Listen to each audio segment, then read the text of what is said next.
아멘. 네, 여러분 안녕하세요.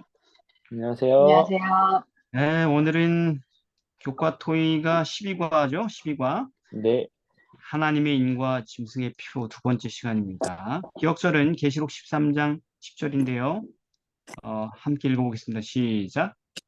사로잡힐 자는 사로잡힐 자는 사로잡혀 사로잡힐 갈 갈 것이요. 것이요.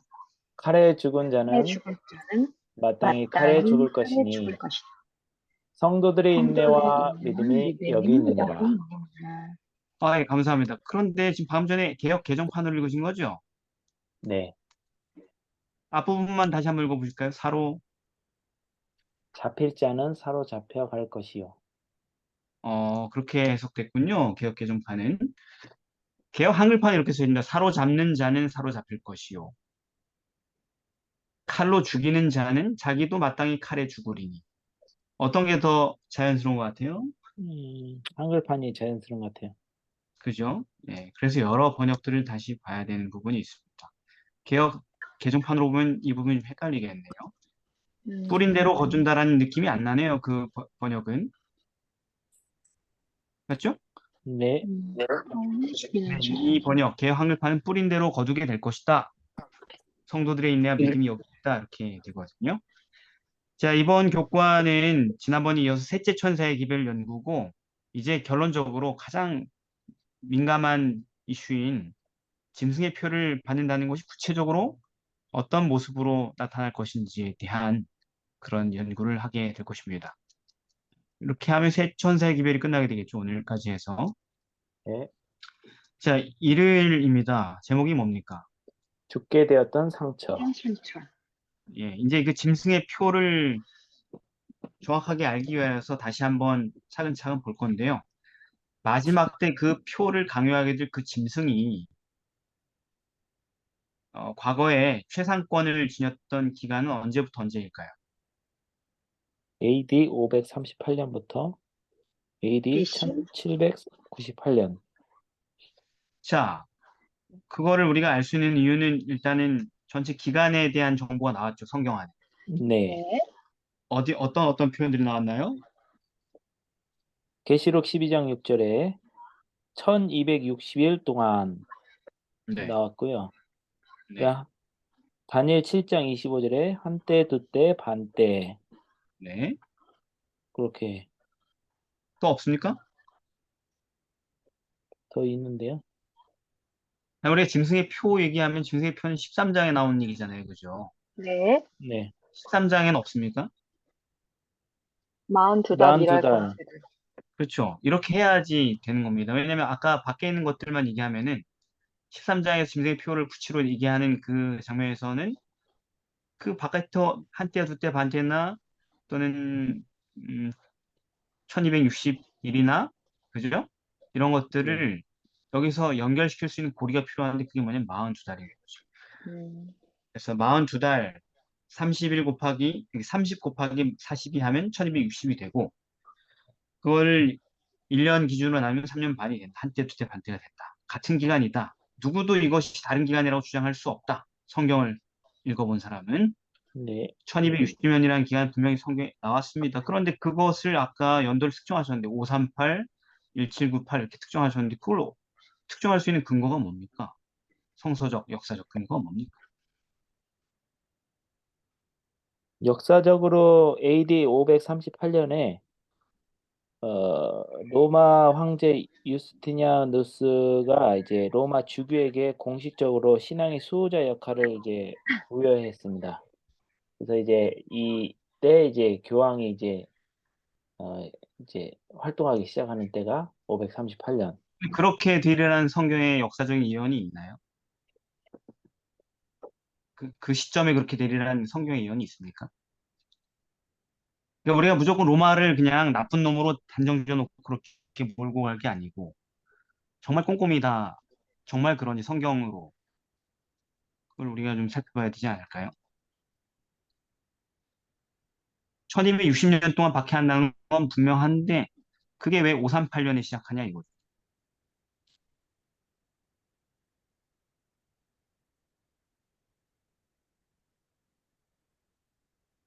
자, 왜 다들 가만 계십니까? 빨리 의견을 내주십시오. 예. 뭐, 여기서부터 막히시면 어떡합니까? 이거 쉬운 건데. 그죠?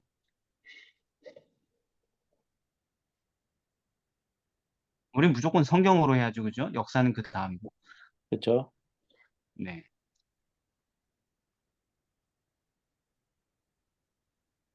예, 박재성 형제. 마이크 켜놨네요. 한마디 하십시오.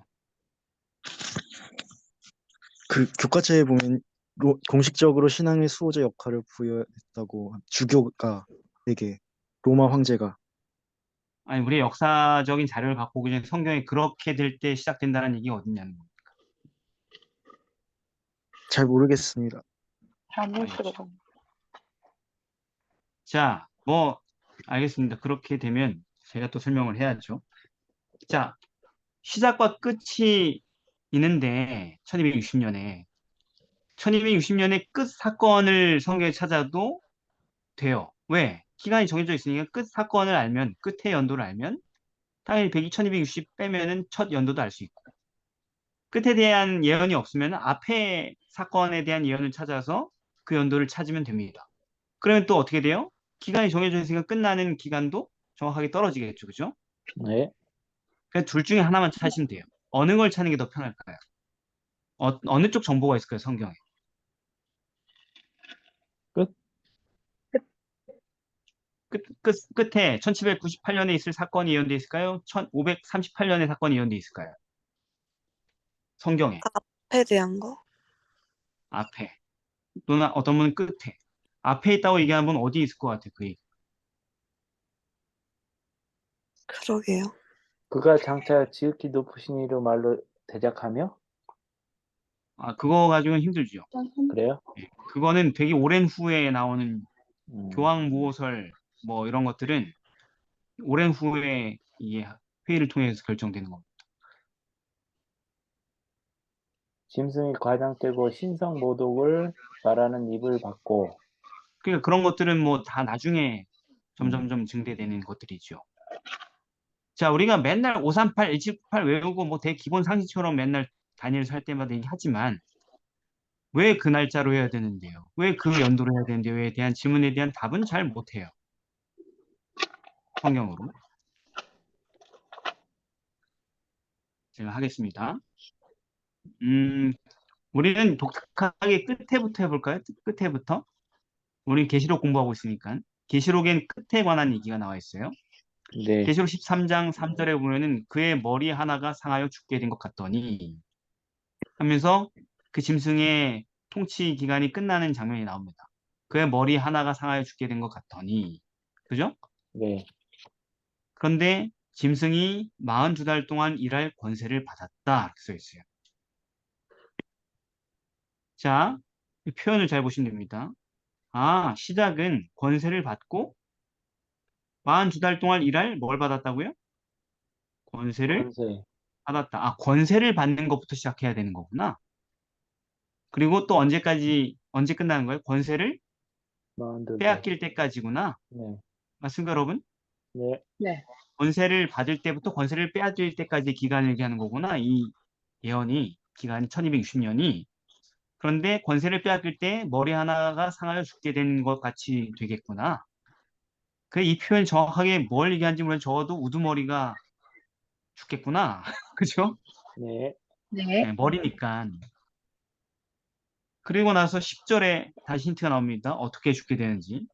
오늘 우리 기억절이었죠. 사로잡는 자는 사로잡힐 것이요. 칼로 죽이는 자는 자기도 마땅히 칼에 죽을 것이다. 아, 이 사람들이 그 권세를 막 휘두른 그 결과로 그대로 당하는 스토리구나. 자, 여기까지 됐습니까, 여러분? 네, 네.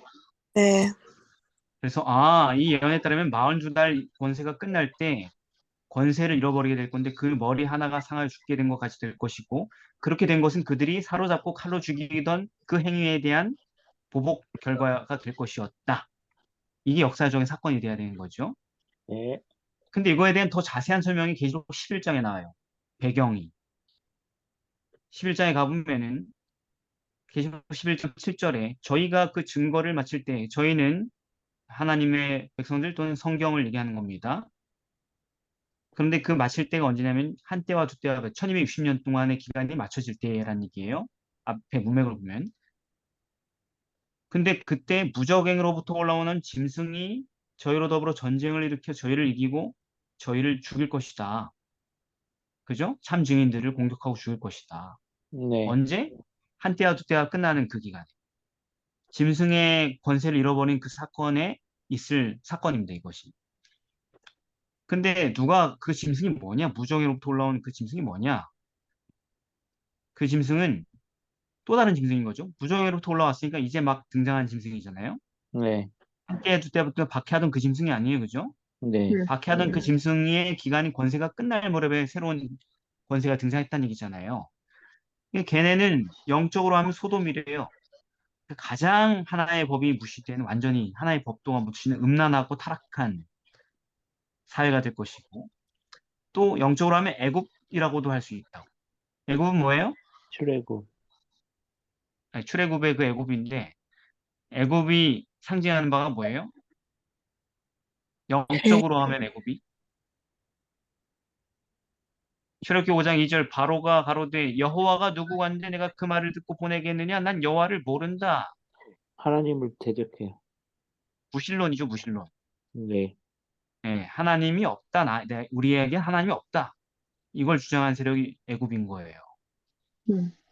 그러니까 무신론 국가 또는 무신론 정치 세력의 등장인 거예요. 완전히 아무 법도 없는 무신론 세력의 등장과 함께 이런 비참한 일이 일어날 것이라는 거죠. 그래서 결국 이 사건들을 다 종합해 보면 뭐냐? 그것은 프랑스. 프랑스입니다. 프랑스. 그러니까 이걸 종합하면 1260년이 끝날 무렵 하나님의 계명을 완전히 전복시키는 무신론 정부가 탄생할 것인데 그들이 대대적인 기독교 말살 정책을 펴게 될 것입니다. 그리고 그때 하나님의 말씀뿐만 아니라 하나님의 말씀을 갖고 있었던 형식적으로라도 그 거짓 교회가 그 거센 정치적 폭풍과 폭력에 휩쓸려서 망하게 된다는 얘기인 거예요. 한때야 두때야 반때가 끝날 때 두 중인만 멸망하는 게 아니고 권세도 빼앗기게 되는 동시 사건이 일어난다는 거예요. 두 개를 종합해 보면. 이 모든 것이 역사에서 프랑스 혁명에서 이루어진 겁니다. 우리가 잘 알고 있는 대형 사건이죠. 현대 사회로의 출발점이라고 모든 학자들이 입을 모아 얘기하는 프랑스 혁명, 대혁명에서 성취된 것이죠. 그때 성경이 완전히 짓밟혔는데 의회의 정치와 법률에 의하여서 근데 그것으로 끝난 게 아니고 교황권의 무수한 성직자들이 이 고삐 풀린 백성들에 의해서 살육당했고 그런 와중에 1798년에는 프랑스의 장군 베르티에가 이탈리아를 국경을 넘어가서 군대를 이끌고 침공해서 교황국을 완전히 해체시켜버려요, 역사에. 그래서 유일하게 한번 교황국 자체를 완전히 그냥 완전 망하게 해버립니다. 해체시켜버려요. 그리고 수장이었던 교황을 포로로 끌고 와서 유배지에 던져서 죽게 만들죠. 그럼 뭐 새로운 교황 뽑으면 되지? 아니요, 아니요. 역사를 보면은 그 후로 어떻게 되면은 나폴레옹이 그 결과로 최대 권력자로 등장해서 나폴레옹이 이 교회는 도저히 썩을 것들 안 되겠다. 여태까지 우리를 이렇게 힘들게 했으니까 제대로 밟아줘야지 하면서 그 교회를 교황청을 완전히 그냥 장악을 해버려서 어떤 공무원 제도로 바꿔버립니다. 국가에 예속된 기관으로 그냥 전락시켜버려요. 가톨릭 세력 자체를 완전히 밟아버려요. 예. 그러니까 교황이 끌려갔던 1798년이 교황청이 해체됐던 그때가 죽게 된 사건인 거죠. 왜냐하면 지금까지 교황들이 폐위되거나 뭐 이런 적은 많았어요. 수많은 역사 속에서 1000년 이상 있었는데 그죠? 네. 싸우고 뭐 깜빵 가고 이런 일 다 있었는데 교황청 자체가 폐지되고 교황이 폐위되고 이런 교황이 끌려나가 죽고 이런 교황청 자체가 완전히 묵사발난 사건은 역사 이때가 딱 한 번인 거예요. 명확하게 1798년이죠. 무려 13장하고 계시록 13장, 11장을 보니까 전체적인 스토리를 찾을 수 있는 거죠. 있죠? 네. 자, 그래서 말하자면은 거짓 교회도 교회이기 때문에 전부 다 싹쓸이 당했다는 얘기예요, 그 당시. 프랑스가 교황권이 가장 강력한 나라였거든요, 그 당시. 종교개혁이 실패한. 다른 나라는 종교개혁이 일어나고 전부 다 복음의 자유를 얻었는데 프랑스는 그냥 이 교황청하고 왕족하고 서로 윈윈 전략으로 결속이 너무 심했기 때문에 둘이 붙어먹어서 백성들이 고열을 빨아먹는 정말 지옥 같은 곳이었거든요. 그래서 발작이 일어나고 다 뒤집어 버리는 거예요. 더 이상 이렇게 살 수 없다 생각하고. 다 죽여버리자 하고 혁명을 일으킨 프랑스 혁명이에요.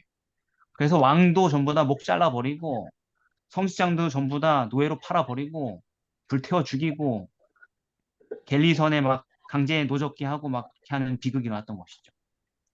그래서 제가 왜 이래냐면 오늘 성경 첫 기억절이 뭐예요? 사로잡는 자는 사로잡힐 것이요 칼로 죽이는 자는 자기도 마땅히 칼에 죽으리니 한 그 예언이 프랑스 혁명에 성취됐다는 얘기를 하는 것입니다. 이걸 명확하게 짚으면 이게 짐승의 표의 짐승이 교황청이라는 게 완벽하게 증명이 되는 거예요. 이해됐죠? 네. 자, 그런데 그러면은 이제 한쪽 끝을 찾았으니까 앞쪽을 찾을 수 있네. 앞쪽은 몇 년이 되는 거예요? 그러니까 빼기 500. 100이 1260 하면 538년. 538년이 되네. 근데 538년을 자꾸 우리 교회에서 뭐라고 가르쳤어요? 그때 언제 무슨 일이 일어났다고? 자자자. 그러기 전에 아, 성경의 예언이 뭐냐면 538년에 대한 예언은 다니엘 그 7장 7장, 8절을 25장? 아닙니다. 다니엘 7장? 7장 8절입니다. 아, 그러니까 작은 권세를 뿔. 받는 게 중요하다 그랬잖아요. 권세를 받는 거, 그죠? 네. 다른 작은 뿌리 그 사이에서 10뿔이 있었는데 다른 작은 뿌리 그 사이에서 태어나서 10뿔 중에 먼저 있었던 10뿔 중에 셋을 뿌리까지 뽑아버렸다. 음. 등장과 함께. 그리고 20절에 그 외에 또 다른 뿔이 나오면 새 뿔이 그 앞에서 빠졌다. 이게 그 작은 뿔의 등장이에요. 24절에 해석을 하죠. 그 10뿔은 이 로마란 나라에서 일어난 열왕인데 정말 로마가 10개의 왕국으로 분열되지요. 알레마니, 부르근디, 뭐, 그죠? 동고트, 서고트, 반달, 헤룰리 되게 많잖아요. 그죠? 롬바르드, 뭐. 그런데 그 후에 또 하나가 나라가 일어날 것인데 그는 먼저 있던 다들과 다 다르고 또 새 왕을 복종시킬 것이며 됐네. 그죠? 교황청이 교황권이 세력을 얻게 될 무렵에 있을 사건은 뭐냐면 새 나라를 뿌리 뽑을 거라는 얘기예요. 그래서 앵글로색슨, 즉 오늘날의 영국이 됐고 프랑스가 됐고 알레마니가 독일이 됐고 부르곤디가 스위스가 됐고 롬바르드가 이탈리아가 됐고 서고트가 스페인이 됐고 수에비가 포르투갈이 됐습니다. 7개의 나라는 지금 현존하고 있어요. 그죠? 유럽에. 근데 나머지 3개 동고트, 반달, 헤룰리는 멸망했어요. 존재하지 않아요. 그때 완전히 지구상에서 사라져버리는 나라 자체. 뿌리까지 뽑혀요, 말 그대로. 근데 제일 먼저 멸망한 게 493년에 헤룰리가 멸망했고 그 다음에 그러니까 헤룰리는 동고트 왕국에 의해서 멸망했습니다. 그리고 그 후에 몇십 년 후에 반달 왕국이 동로마 제국에 의하여서 멸망했어요. 534년에. 538년에 아직 아니죠, 그죠? 네. 그러니까 마지막에 동고트라는 나라가 멸망해야지 교황권이 성립되는 거잖아요. 그렇게 보면, 그죠? 네. 동고트는 언제 멸망했을까요?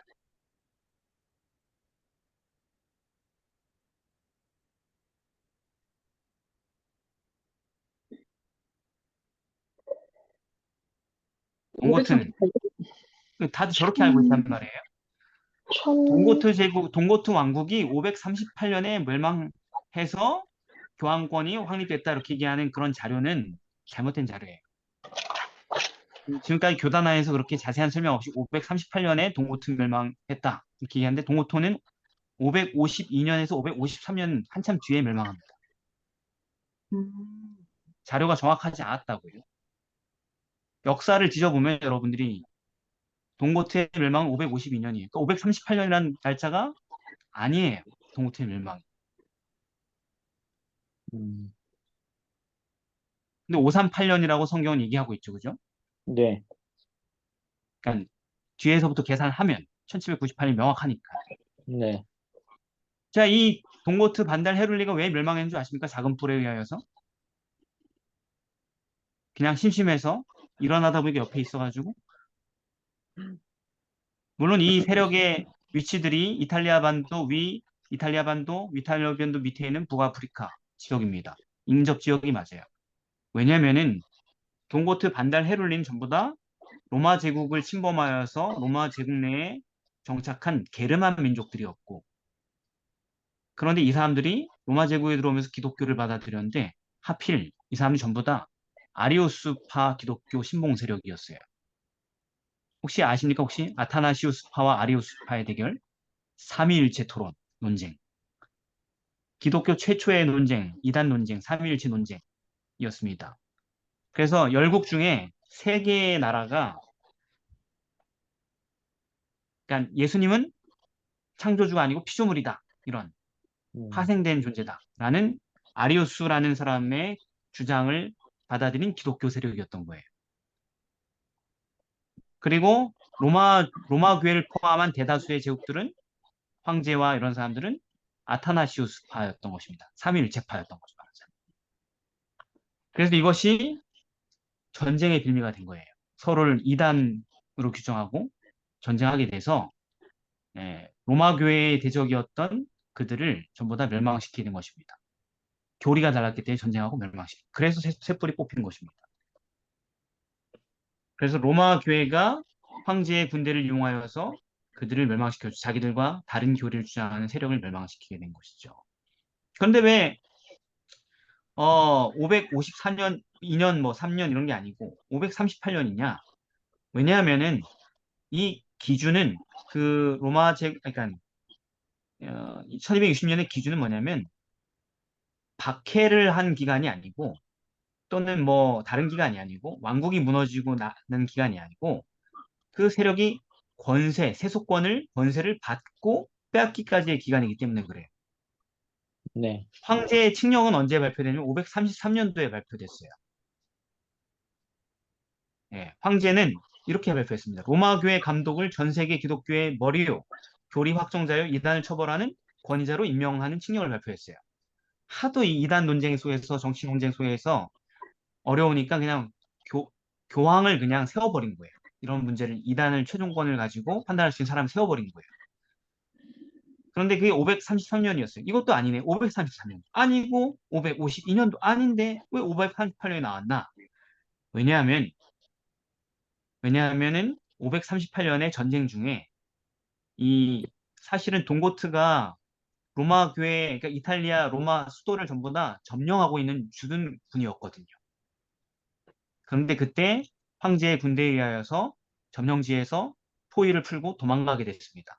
그때부터 로마 교회의 주교가 황제의 군대와 결합하여서 권력을 누리게 된 거예요. 그래서 538년이 그 해가 되는 것입니다. 이해되셨죠? 음, 그러니까 이런 내막을 알려주지 않으면 나중에 우리가 어려움을 당합니다. 538년에 멸망하지 않은데 이 말 한마디에 무너지게 되는 거예요. 알겠죠? 자, 음, 월요일입니다. 이제 완벽하게 입증이 됐어요. 1260년 기간이 시작과 끝이. 배교하는 일.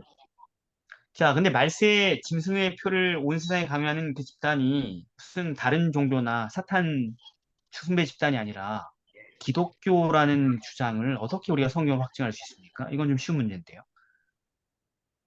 이걸 확증해야지 우리가 짐승의 표가 교회를 통하여서 온다라는 걸 얘기할 수 있잖아요. 그죠?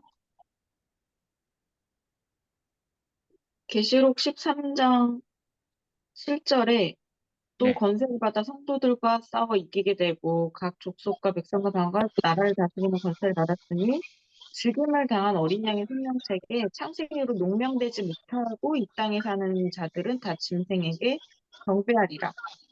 네. 그러니까 음, 예수님을 진짜로 믿지 않고 그냥 교회에만 농명돼 있는 사람들은 짐승에게 경배하고 있다라는 말이 아닐까요? 좋은 지적입니다. 생명책에 기록되지 못한 그리스도인은 사실상 모두 짐승에 경배하고 있는 것이다. 그렇게 얘기한다면 이것은 그들이 교회 안에서 예배를 진행하는 세력이란 뜻을 암시하고 있는 거죠. 그죠? 또한 다니엘 7장 25절에 성도는 그의 손에 붙임받되어 이렇게 써 있습니다. 그들은 분명 교회 안에서 계명을 변경하고 그리스도인들을 지배한다라고 묘사되어 있어요. 그죠? 때와 법을 네. 분개하는 거죠. 그 다음에 그 세력은 데살로니가후서 2장 3절에 보면은 먼저 배도하는 일이 있고 저 불법의 사람 멸망의 아들이 나타난다. 즉 먼저 하나님의 백성 교회 안에서 배도가 시작되고 또한 그 교회 안에서 이 불법의 세력이 등장한다. 이렇게 예언되어 있는 거죠. 마지막 때까지 말입니다. 그리고 계시록 14장 8절에 큰 성 바벨론이요 다른 나라를 음행으로 인하여 포도주로 먹이던 자다. 음행, 즉 배교함으로 세상을 미혹하던 세력이니까 그들은 교회입니다. 계시록 18장 4절에 더 결정적이죠. 내 백성아 거기서 나와 그들의 기회에 참여하지 말고라고 했습니다. 그들 가운데 참 하나님의 백성들이 있습니다. 그러므로 그들은 교회입니다. 맞죠? 네. 네. 네. 그러면은 자 이제 기독교 세력이 맞아요. 그러면 그런 배교한 단체에 소속되어 있는 모든 사람을 배교자들이라고 보는 진영 논리는 합당합니까? 아니요? 왜 합당하지 않아요? 방금 전에 계시록 18장 4절처럼 아직도 그 배교한 그 집단 안에 하나님의 백성이 있어서 하나님이 계속 이렇게 거기서 나오라고 말씀을 하고 계시고, 네, 그리고 음, 누가복음 9장 49절에서 56절에서 보면 네, 예수님을 따르고 있는 제자들도 귀신을 내쫓고 있지만 네, 예수님이랑 같이 따라다니지 않지만 그 주의 이름으로 귀신을 내어 쫓는 다른 사람들이 있었는데 네, 그들이 같은 편이 아니냐 이렇게 제자들이 물었을 때 예수님께서 너희를 반대하지 않는 자는 너희를 위한 자다. 그러니까 우리랑 꼭 같이 있지 않다고 해도 그들이 하나님의 백성도 여전히 남아있을 거라고 생각을 해야 되는 것 같아요. 네. 그런 얘기도 굉장히 많으시죠, 그죠? 진영 논리는 굉장히 무식하고 비성서적인 논리입니다. 그런데 너무나도 오랫동안 우리 재림교인들은 진영 논리에 빠져 있었어요. 우리 편은 구원받고 니네 편은 멸망한다는 이상한 괴상한 논리를 갖고 있었어요. 그런 논리는 세상에 존재한 적이 없습니다. 없어요. 사마리아인들을 진영 논리로 갈랐죠, 유대인들. 네. 근데 사마리아인들 가운데 선한 사마리아인도 있었고 강도를 구해준, 강도 만난 자를 구해준. 그리고 선한 사마리아 여인도 있었고, 그죠? 예수님의 말씀을 받아들인. 또 그런 마을도 있었고, 또 예수님을 배척한 선한 사마리아인들도 있었고, 유대인 가운데 제자들 같은 선한 사람들도 있었고, 유대인들 가운데 마귀 같은 사람들도 있었고, 그죠? 이방인들 가운데 헬라인 몇 사람이나 동방 박사들도 있었고, 그죠? 네. 이방인 가운데 악한 자들도 있었고, 진영 논리는, 소속 진영 논리는 이 땅에 있는 그거는 마귀의 논리입니다. 절대로 우리가 그런 논리에 빠지면 안 됩니다. 진리를 호도하는 거예요. 아시겠죠? 네. 내 백성아 거기서 나와. 나오라. 진영 논리는 깨졌습니다. 하나님 백성은 여기저기 있습니다. 그러니 하나님의 백성이 아닌 자도 우리 가운데 당연히 있습니다. 받아들여야 됩니다. 우리가 중요한 건 우리가 재림교회에 소속이 되는 게 중요한 게 아니에요. 하나님의 백성이 되는 게 중요해요. 아멘. 예, 그게 먼저예요. 그 다음에 재림교인으로서 살아가는 거죠. 자, 화요일입니다. 사탄의 최후의 전략. 자, 이제 모든 여태까지 공부한 것들이 다 조합이 됩니다. 배교한 교회 연합 세력이 그게 바벨론이죠.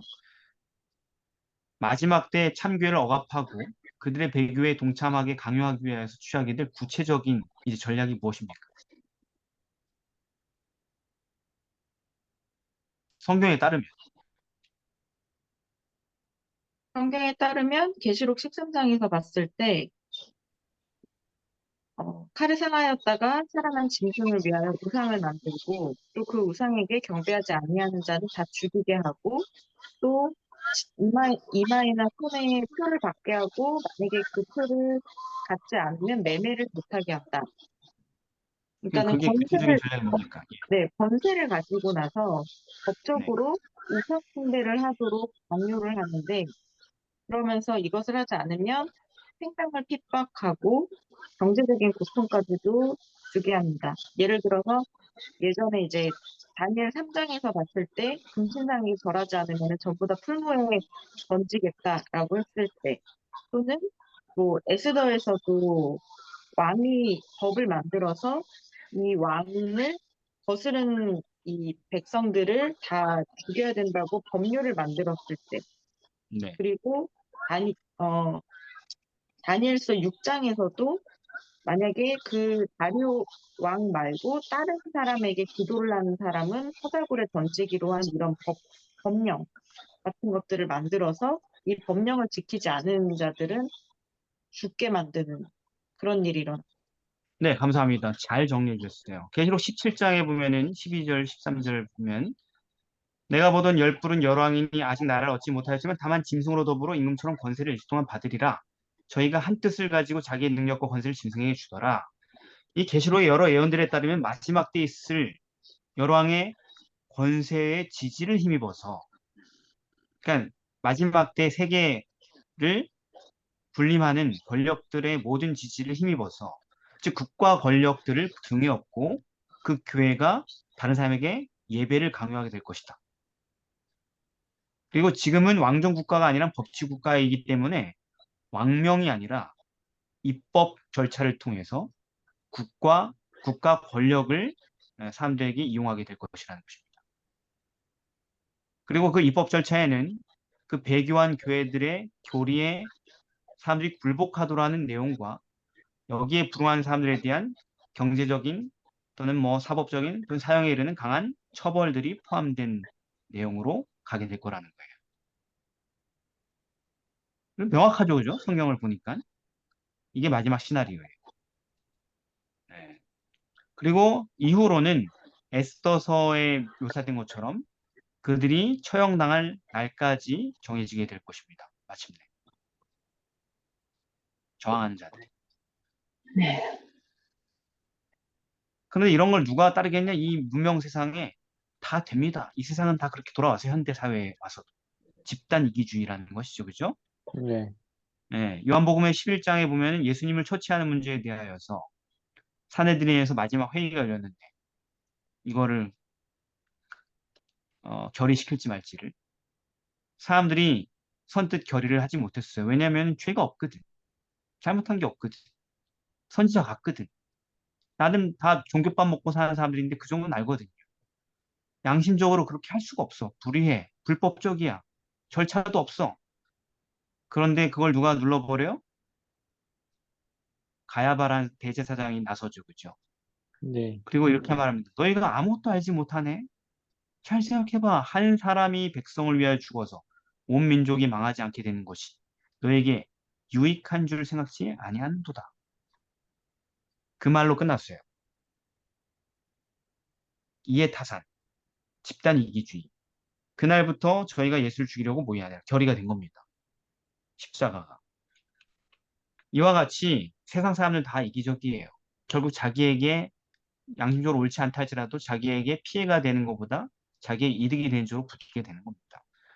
이와 같이 비양심적 행위에 모두가 뜻을 모으게 하기 위해서 사람들은 전체의 이익, 집단 이기심에 호소하게 될 것입니다.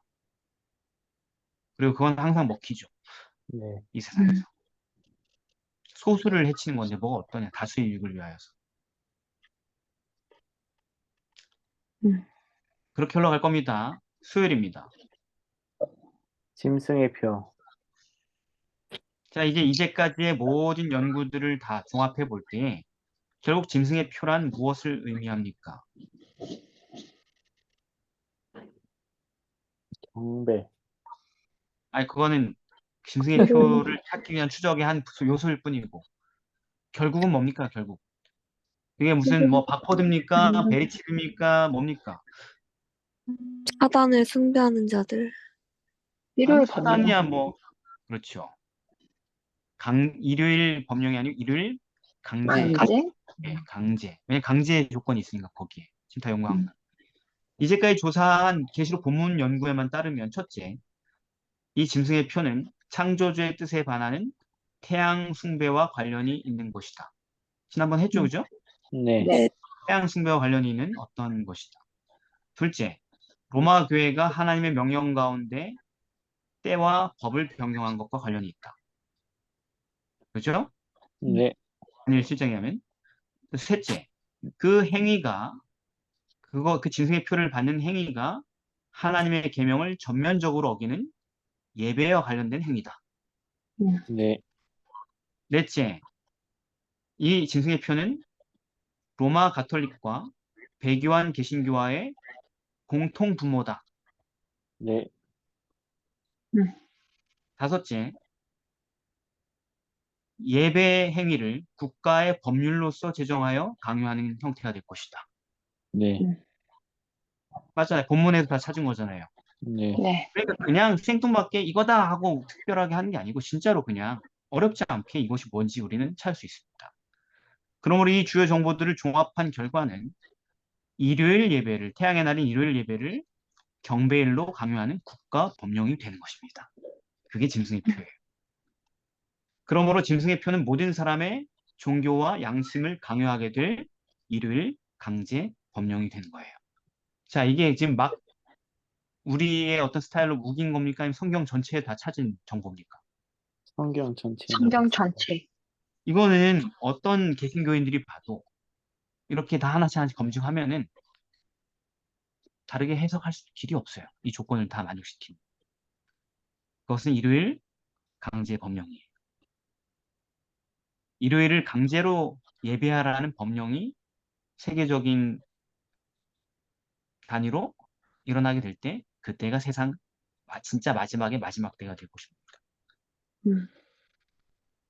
자, 이렇게 얘기했으니까 이걸 들은 사람은 흘려들었든 대충 들었든 그날이 오면 알겠죠, 그죠? 네. 네. 진짜 네 그런 일이 있었네 하면서 말이죠. 음. 자, 그러면 이제 그 다음 질문입니다. 왜 그것을 이마에나 손에 받게 되는 것일까요?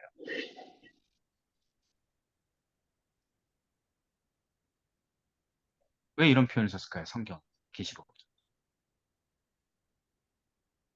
잘 보이기 때문에.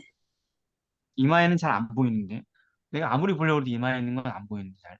아, 남이 잘 보라는 건가? 나는 안 보여도. 손이야 잘 보이지. 이마에는 잘 안 보이는. 또, 그 왜 이마에나 손이?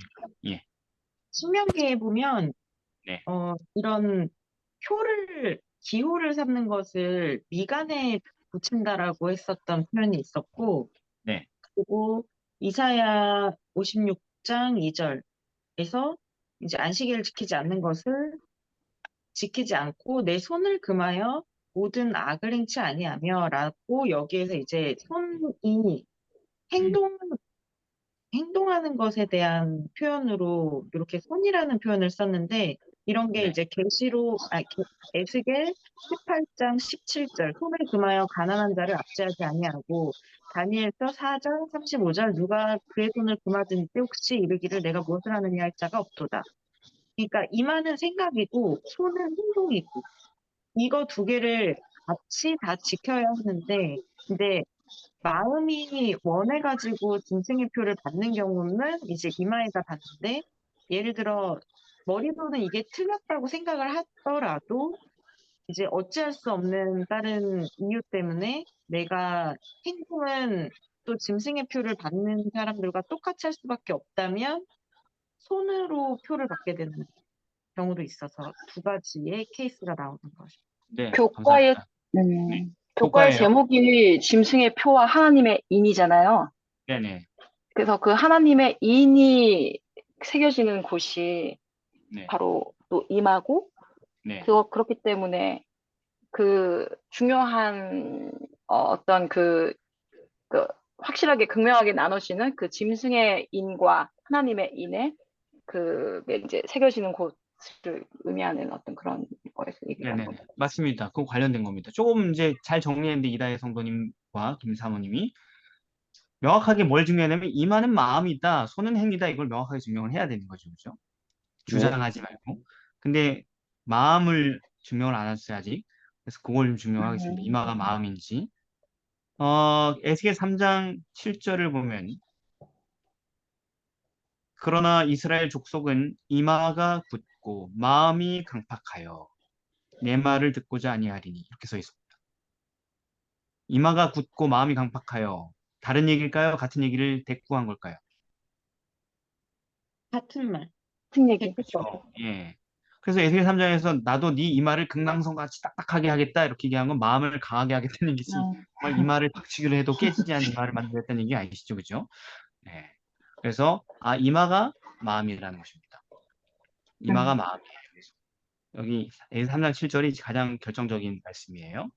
신명기에 있는 그 말씀, 손목에 기호를 메고 미간에 표를 붙여 이게 뭘 의미하는지를 지금 설명하는 것입니다. 실제로 붙이라는 얘기가 아니에요. 마음. 이것도 편의적인 표현이었던 거, 비유적인 표현이었던 신명기 자체도. 음. 마음에 또는 손에. 근데 손은 뭐냐?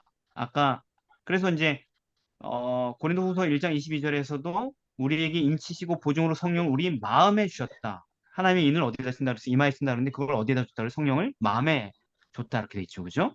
그래서 이마는 마음을 얘기하는 겁니다.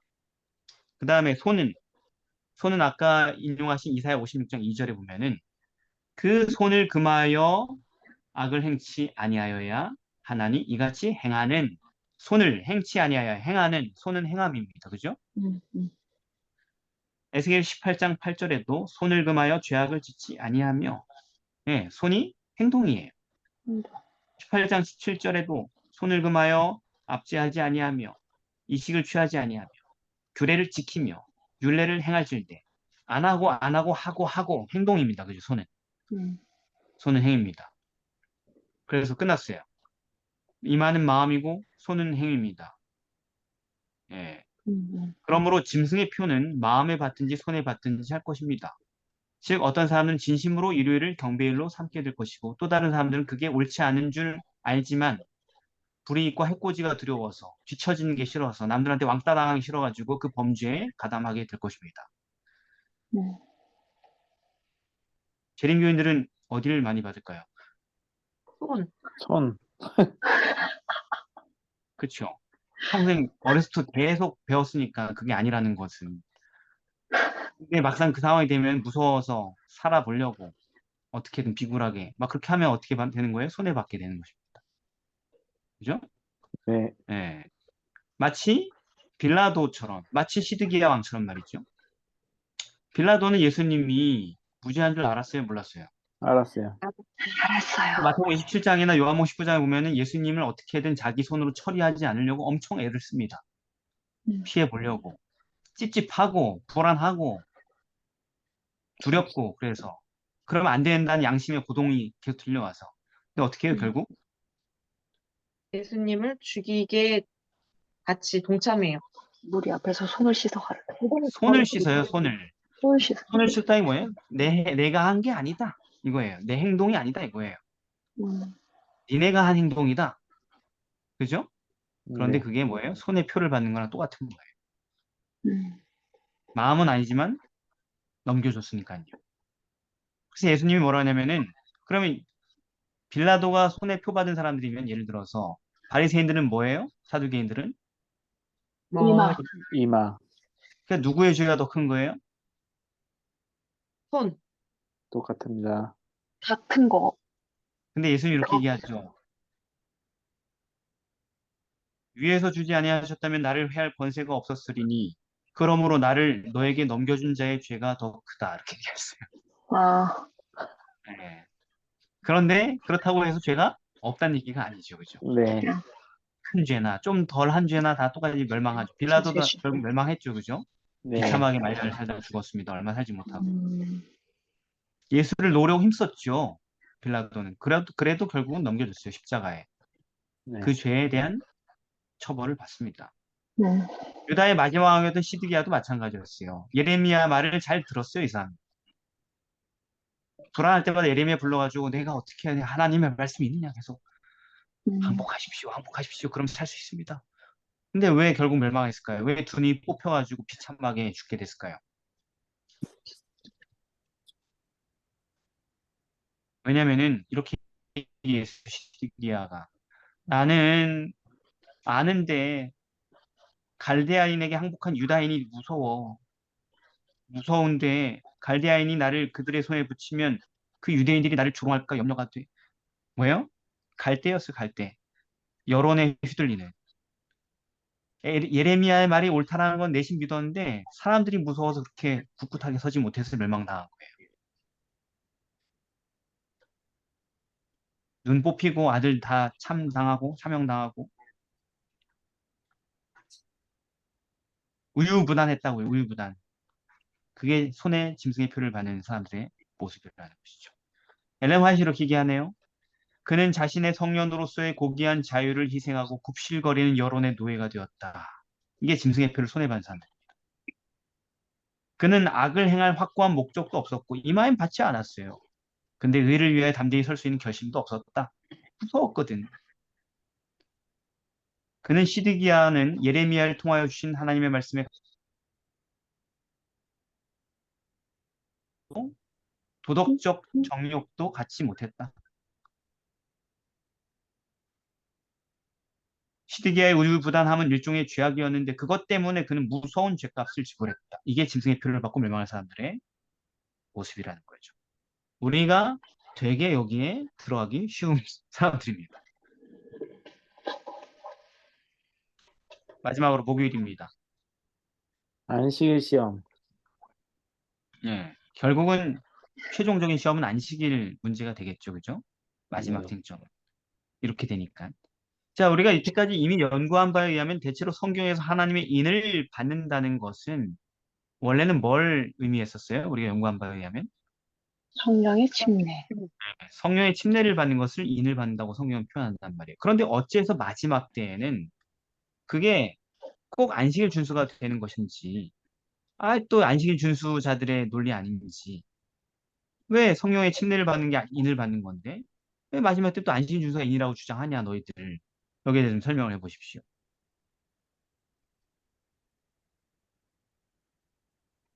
너희들 모순이야. 성령 침례라고 해놓고 이제 와서 안식일이라 그러는 이거, 어? 이 말했다, 저 말했다, 뭐 어떡하란 얘기야. 이런 얘기 들을 텐데 어떻게 대답하시겠습니까? 일부러 후루후루로 와가지고 지금 넉넉한 시간을 가지고 제가 물어보는 겁니다. 10분 남았기 때문에 여러분 대답하셔야 돼요. 음. 계시록 16장에 아마겟돈 전쟁, 마지막 최후의 전쟁이라고 나와 아마겟돈 전쟁이 우리가 기존에 연구했던 바에 의하면 하나님이냐 태양신이냐에 대한 싸움이었고, 그래서 이 마지막에 일요일 법령 또는 안식일로 이 싸움이 일어날 것이라는 것이 우리가 저번에 연구를 했었고요. 그리고 여기에 하나님께서는 항상 너희 에스겔 36장 27절에 또 내 신을 너희 속에 두어서 너희로 내 율례를 행하게 하리니 너희가 내 규례를 지켜 행할지라 라고 이야기했는데, 이 규례 중에는 출애굽기 20장 10계명 말씀하실 때 이미 안식일이 있었고, 이 안식일을 지키냐 안 지키냐로 결국은 마지막에 싸우게 될 것입니다. 아니 그러니까 하나님의 인을 받는 게 성령의 침례인데 왜 여기서 안식일이라 그러냐고요. 아, 왜 말을 바꾸시냐고요. 근데 이 안식일을 지키는 게 보통 어려운 게 아니에요. 아 그렇구나. 왜냐하면 안식일날 그냥 교회를 간다고 해서 안식일을 지키는 게 아니라 이 하나님의 규례를 지키는 이 안식일을 지키는 행위가 안식일날 죄를 지키지 않고 또 안식일날 하나님의 뜻을 즐겨 순종하는 그렇게 하루를 보내야 되는 건데, 그렇게 보내는 것 자체가 성령의 침례를 받지 않으면은, 그러니까 거듭나지 아니하면, 다른 말이지만 어쨌든 가능하지 않다는 거죠. 좋습니다. 좋은 설명이었어요. 성령의 침례는 우리가 성경을 연구해 보면 하나님의 말씀을 능력 있게 대언하게 하는 영일 뿐 아니라 우리의 영혼에 자리 잡은 모든 악을 격퇴할 수 있는 최고의 권능이지요. 성경의 가르침에 따르. 결국 마음의 성령이 충만한 사람은 그 어떤 불리한 환경과 조건 속에서도 최후까지 하나님의 계명을 순종할 수 있는 사람들이 되는 것입니다.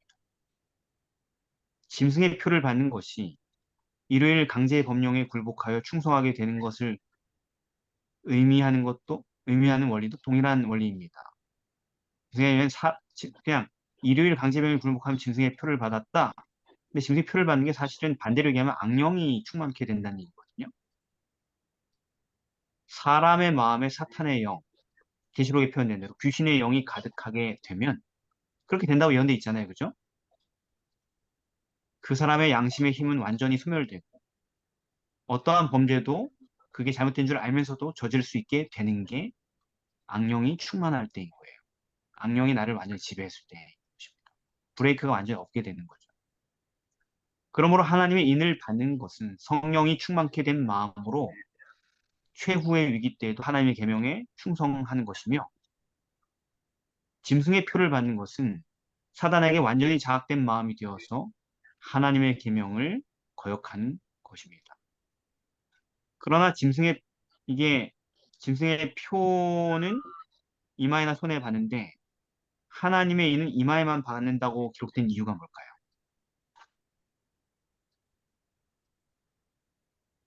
고린도후서 9장 7절에 각각 그 마음에 정한 대로 할 것을 인색함이나 억지로 할지 말을지니 하나님은 즐겨내는 자를 사랑하시느니라. 하나님의 이는 억지로 받지 않을 거라는 거죠. 우리가 기뻐서 하나님께 순종할 수 있게 된 것이기 때문에 이 행동도 기쁘게 할 수 있고, 그래서 억지로 예를 들어 머리는 하나님을 별로 믿고 싶지 않은데 행동만 하나님의 계명을 순종하거나 뭐 이렇게 될 수 있는 가능성이 없다는 거죠. 맞습니다. 불순종은 그것이 진심으로 어, 옳은 것이라고 믿지 않고도 행할 수 있지만, 그죠? 옳지 않은 줄 알면서도 불순종할 수 있지만, 순종은 마음이 변화되지 않으면 결코 행할 수 없는 영역이기 때문이죠. 그리고 마지막 때 안식일을 지키는 것은 생명을 완전히 내어놓고 해야 되는 일이기 때문에 진심으로 하나님을 따르는 사람들, 성령이 그 안에 가득한 사람들만이 그 일을 순종할 수 있기 때문에 그렇습니다. 그래서 이마에만 하나님의 인을 받는 거죠. 그러나 짐승의 표를 받는 것은 아까도 얘기했지만 내키지 않아도 받을 수 있다라는 거. 두려움 때문에, 비겁한 마음 때문에 말이죠.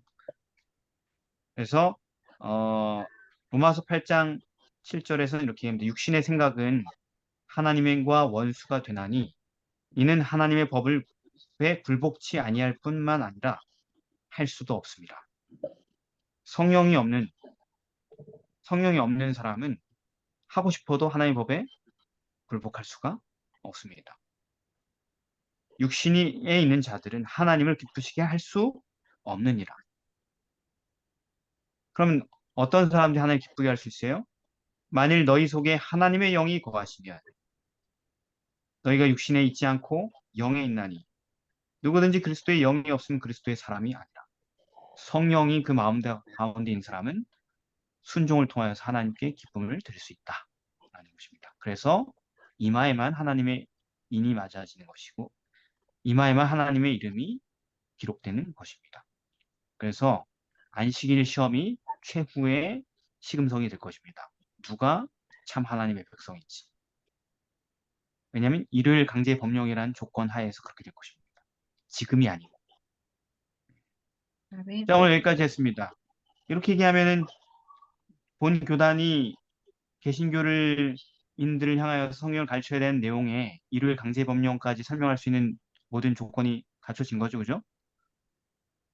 복습을 뭐, 많이 해야 될 것 같아요. 네, 그러면 지금 시간이 42분이니까 질문 정도 좀 받고 45분에 마치겠습니다. 뭐가 그렇게 설명이 필요한지 하나. 목사님 질문 있어요? 하울링은 좀 빼고. 목사님 질문 있는데, 음. 왜 또 끊어? 잠시만요. 잘 그, 들려? 아, 어,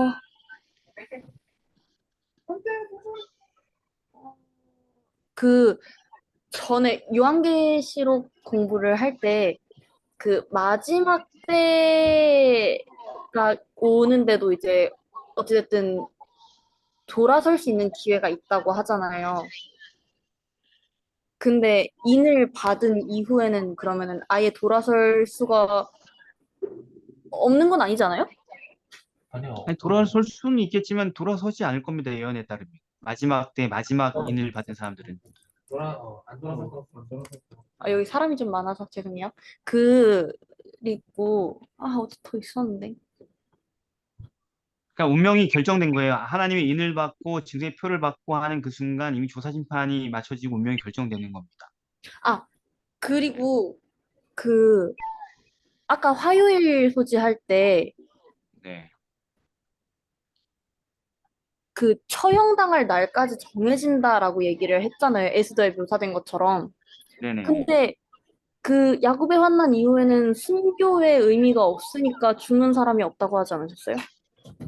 처형당할 날이 정해졌지만 에스더에서 아무도 처형당하지 않습니다. 그죠? 오케이. 감사합니다. 네, 처형당할 줄 알았지만은 마침내 네네. 하나님의 특별한 섭리로 역전이 돼 버리죠. 마지막 때는 네네네. 예수님의 재림으로 역전이 되게 될 것입니다. 그 상황. 네. 감사합니다. 네. 그래서 재림하실 때 교환권이 한 번 겪었던 것처럼 칼로 죽이는 자는 자기도 마땅히 칼에 죽게 될 것입니다. 사로잡았던 사람들은 마땅히 사로잡히게 될 것입니다. 그러니 성도들의 인내와 믿음이 여기 있습니다. 아멘. 오케이. 그럼 뭐 편하게 질문하고 싶으시면 끝나고 질문하시면 되겠습니다. 기도하겠습니다. 사랑의 아버지 하나님, 저희가 이제까지 들어왔던 교리들이 근거도 없이 저희 교단 중심의 주장이었다면 굉장히 마음이 흔들렸을 것입니다. 그러나 하나님의 말씀으로도 충분히 이것이 무리하지 않고 입증이 되고 납득이 되는 가르침들임을 확인하게 하시니 감사드립니다. 아멘. 주님, 저희에게 주신 이 중요한 기별, 경고의 기별을 우리가 충분히 이해하고 우리의 것으로 만들어서 또 우리의 양심에 합당하게 성경에 근거하여서 이 믿음을 세움으로 우리가 만나는 그리스도를 믿는 여러 형제들에게 이 경고의 기별을 친절하게 자세히 설명할 수 있는 저희가 되게 하여 주시옵소서. 아멘. 예수님의 이름으로 기도드립니다. 아멘. 아멘. 아멘. 감사합니다. 네, 질문이 있습니다.